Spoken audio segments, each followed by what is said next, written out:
ये खबर पारुल यूनिवर्सिटी द्वारा प्रस्तुत की गई है। क्या तमिलनाडु बीजेपी के सबसे आक्रामक चेहरे के अन्नामलाई ने आखिरकार भारतीय जनता पार्टी को अलविदा कह दिया है? क्या एआईएडीएमके के साथ गठबंधन के चक्कर में बीजेपी ने अपने सबसे बड़े सिंघम को खुद ही साइडलाइन कर दिया?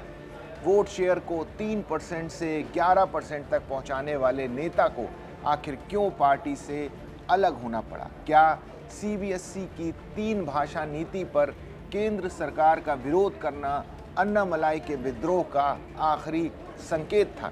नमस्कार, मेरा नाम अंशुल शर्मा है और आप देख रहे हैं दैनिक जागरण। तमिलनाडु बीजेपी के सबसे चर्चित, आक्रामक और लोकप्रिय चेहरों में शामिल रहे पूर्व आईपीएस अधिकारी के अन्नामलाई ने आखिरकार भारतीय जनता पार्टी से अलग होने का फैसला कर लिया है।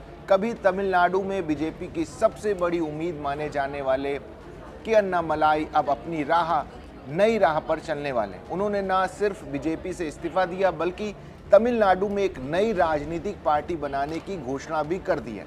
आखिर ऐसा क्या हुआ कि जिस नेता ने तमिलनाडु में बीजेपी को खड़ा करने के लिए दिन रात एक कर दिया, उसे आज खुद ये कहना पड़ा कि वो दुविधा में थे कि वो बीजेपी में है या एक तमिलियन है।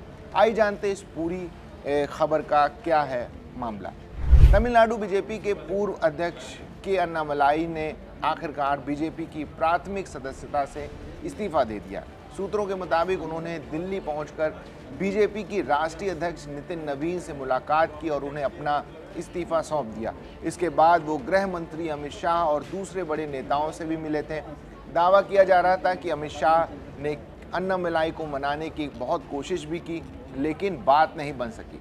अंततः शुक्रवार का उनका इस्तीफा मंजूर कर लिया गया। अपने करीबी लोगों को दिए संकेतों और बीजेपी नेतृत्व को सौंपी गई एक विस्तृत रिपोर्ट में उन्होंने साल 2026 के तमिलनाडु विधानसभा चुनाव में पार्टी की विफलता और खुद को पूरी तरह साइडलाइन किए जाने की बात को प्रमुखता से उठाया था। इस्तीफा मंजूर किए जाने के बाद के अन्नामलाई का बड़ा बयान सामने आया है, जिसने राजनीतिक गलियारों में हलचल तेज कर दी। उन्होंने अपनी दुविधा व्यक्त करते हुए कहा, मेरे लिए ये तय करना मुश्किल था कि मैं बीजेपी का सदस्य हूँ या तमिल, मैं बीजेपी का हूँ या एक तमिलियन, मैं इसी दुविधा में था। अन्नामलाई ने यह भी खुलासा किया कि उन्होंने बहुत पहले यानी 4 दिसंबर 2025 को ही पार्टी नेतृत्व को बता दिया था कि वो इस्तीफा देना चाहते हैं, लेकिन उस वक्त पार्टी ने उनसे कहा था कि वो पहले चुनाव की प्रक्रिया को पूरा कर लें और इसके बाद ही कोई कदम उठाए। यही वजह थी कि वो चुनाव संपन्न होने का इंतजार कर रहे थे। बीजेपी से अलग होते ही अन्नामलाई ने तमिलनाडु में एक नई राजनीतिक पार्टी बनाने की घोषणा कर दी है। उन्होंने बेहद आक्रामक अंदाज में कहा, आज हम एक नया आंदोलन शुरू करने जा रहे हैं। हमारी राजनीतिक पार्टी तमिलनाडु में अगला विधानसभा चुनाव पूरी मजबूती के साथ लड़ेगी।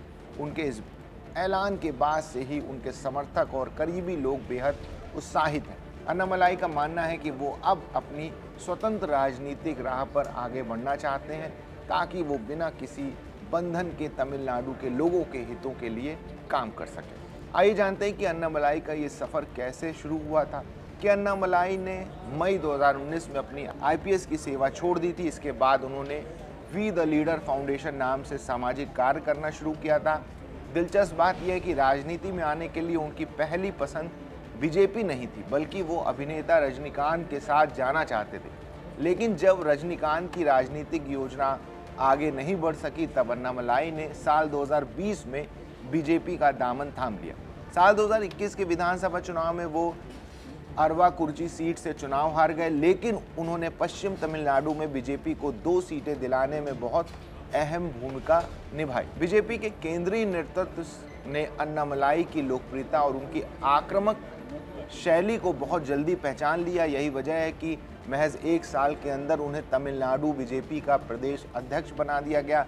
इसके बाद अन्नामलाई ने साल 2023 में अपनी बेहद चर्चित एन मक्कल यानी मेरी धरती मेरा लोग पदयात्रा निकाली।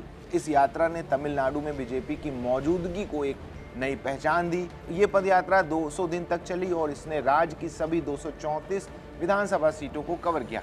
इस यात्रा की शुरुआत खुद गृह मंत्री अमित शाह ने की थी, जबकि इसका समापन प्रधानमंत्री नरेंद्र मोदी की एक विशाल रैली के साथ संपन्न हुआ था। अन्नामलाई की सबसे बड़ी राजनीतिक पहचान उनकी आक्रामक शैली थी। उन्होंने तमिलनाडु की पारंपरिक द्रविड़ राजनीति पर खुला हमला बोला और डीएमके तथा एआईएडीएमके दोनों ही पार्टियों की जमकर आलोचना की। वो तमिलनाडु में बीजेपी की एक स्वतंत्र और अलग पहचान बनाना चाहते थे। उनकी इसी आक्रामक राजनीति की वजह से एआईएडीएमके और बीजेपी के रिश्तों में भारी तनाव पैदा हो गया। साल 2024 के लोकसभा चुनाव में अन्नामलाई के नेतृत्व में ही बीजेपी का वोट शेयर तमिलनाडु में रिकॉर्ड 11.38% तक पहुंच गया, जबकि साल 2019 के लोकसभा चुनाव में बीजेपी को सिर्फ 3.62% वोट मिले थे और साल 2014 में 5.56% वोट के साथ केवल एक ही सीट मिली थी। वोट शेयर में इतनी भारी बढ़ोतरी के बावजूद साल 2024 के लोकसभा चुनाव में बीजेपी एक भी सीट नहीं जीत सकी। यही वो मोड़ था जहां से पार्टी नेतृत्व ने अपनी रणनीति पर दोबारा विचार करना शुरू कर दिया। साल 2026 के विधानसभा चुनाव से पहले बीजेपी ने अन्नामलाई की सोच के बिल्कुल खिलाफ जाकर एआईएडीएमके के साथ फिर से गठबंधन कर लिया। सूत्रों के मुताबिक एआईएडीएमके ने गठबंधन के लिए साफ शर्त रखी थी कि अन्नामलाई को प्रदेश अध्यक्ष से हटाया जाए और उम्मीदवारों के चयन में उनकी भूमिका को खत्म कर दिया जाए। बीजेपी ने अपना गठबंधन बचाने के लिए इन शर्तों को मान लिया, जिसके बाद अन्नामलाई पूरी तरह हाशिए पर चले गए और उन्होंने 2026 का विधानसभा चुनाव भी नहीं लड़ा। बीते 4 मई 2026 को आए तमिलनाडु विधानसभा चुनाव के नतीजों में एआईएडीएमके और बीजेपी का ये गठबंधन उम्मीदों पर खरा नहीं उतरा।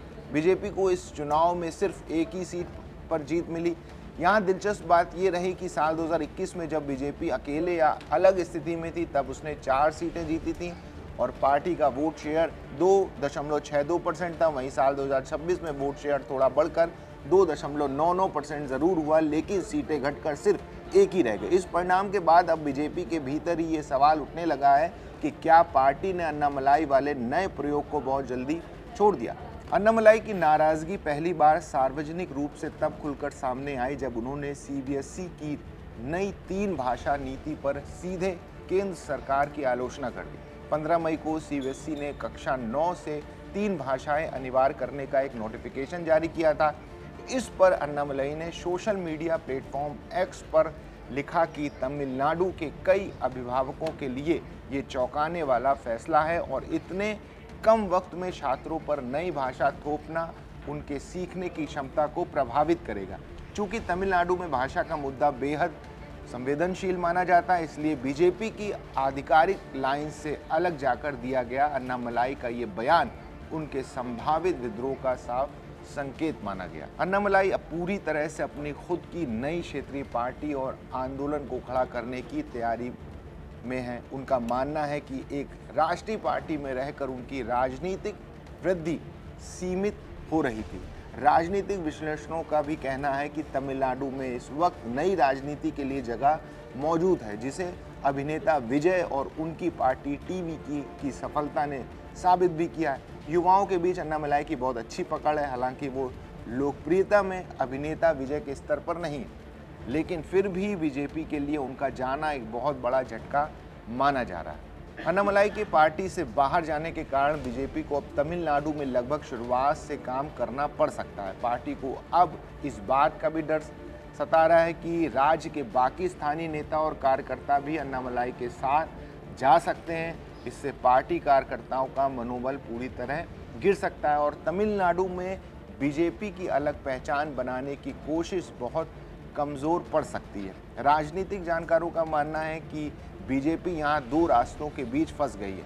पहला रास्ता था अन्नामलाई के नेतृत्व में स्वतंत्र विस्तार करना और दूसरा था एआईएडीएमके के साथ गठबंधन करके डीएमके के खिलाफ एक बड़ा मोर्चा बनाना। पार्टी ने पुराने साथी को चुना और अन्नामलाई ने अपना रास्ता अलग कर लिया। ये बेहद विडंबना की बात है कि जिस आक्रामक शैली और तेवर ने अन्नामलाई को तमिलनाडु बीजेपी का सिंघम बनाया था, अंततः वही शैली उनके पार्टी छोड़ने की सबसे बड़ी वजह बन गई। अब देखना होगा कि अपने नए आंदोलन और नई क्षेत्रीय पार्टी के साथ अन्नामलाई तमिलनाडु की राजनीति में अगला विधानसभा चुनाव लड़कर क्या इतिहास रच पाते हैं। आपको क्या लगता है कि अन्नामलाई का नई पार्टी बनाने का फैसला सही है? अपनी राय कमेंट्स बॉक्स में ज़रूर बताइए। देश दुनिया की बाकी खबरों के लिए देखते रहिए दैनिक जागरण।